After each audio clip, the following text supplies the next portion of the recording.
महाभारत वीरों का जमघट है, योद्धाओं की गाथा है।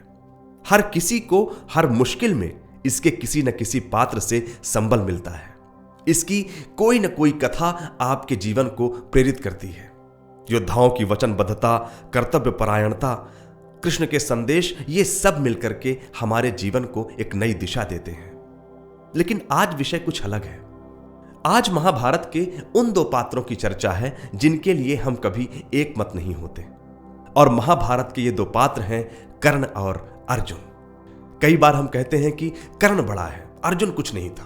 कई बार हम कहते हैं कि अर्जुन बड़ा था, कर्ण कुछ नहीं था। सच है ना कि महाभारत के ये दो महारथी महाभारत में तो चर्चित थे ही, हम सब की चर्चा में भी चर्चित हैं।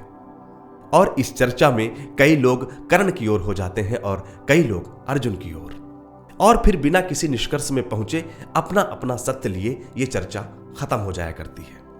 आज मैं इसी पर बात करूंगा। पहली बात तो ये कि अतीत सीखने के लिए है, तुलना के लिए नहीं। ये अपने दिमाग में हमें बिठा लेना चाहिए, हम सबको बिठा लेना चाहिए कि अतीत से हमें सीख लेनी है। उनकी खूबियों, उनकी कमियों, उनकी गलतियों से हमें सीख लेना चाहिए और अपने जीवन को सही राह देनी चाहिए। और यदि तुलना की भी जाए तो दोनों योद्धा अपनी जगह पर महान हैं, दोनों योद्धा अपनी जगह पर बड़े हैं। मैं द्वापर युग के इन दो योद्धाओं को एक एक वाक्य में परिभाषित करूंगा, फिर आप विचार करिएगा कि वो तुलना योग्य हैं या नहीं है। ध्यान दीजिएगा, जब अभाव में प्रभाव दिखे तो वो कर्ण है, और जब प्रभाव में स्वभाव दिखे वो अर्जुन है। मैं समझाना चाहूंगा, मैंने कर्ण के लिए कहा कि जब अभाव में प्रभाव हो तो वो कर्ण है। कर्ण के पास कोई राजपाट नहीं था। वो अपने जुनून, अपने कौशल से वो सब कुछ हासिल किया, अंग देश का राजा बना, इतना मान सम्मान पाया। इसलिए मैंने कहा कि जब अभाव में प्रभाव दिखे तो वो कर्ण होता है। इसलिए कर्ण से यह सीखा जाना चाहिए कि परिस्थितियां हमारी उन्नति में बाधा नहीं बन सकती अगर हम चाह लें, अगर हम ठान लें। और अब अर्जुन की बात। मैंने कहा कि जब प्रभाव में स्वभाव दिखे तो वो अर्जुन है।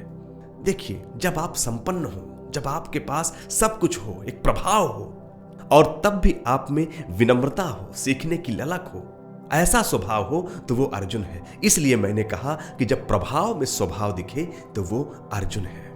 इसलिए अर्जुन से यह सीखा जाना चाहिए कि जब आपके पास सब कुछ हो तब भी आपके भीतर सरलता, आपके भीतर विनम्रता बनी रहे, आपको कभी भी गुरूर ना हो, घमंड ना हो। तभी तो देखिए, उनके स्वभाव के कारण ही तो कृष्ण उनके सारथी बने। अब बताइए, क्या ये दोनों पात्र आपस में तुलना करने योग्य हैं?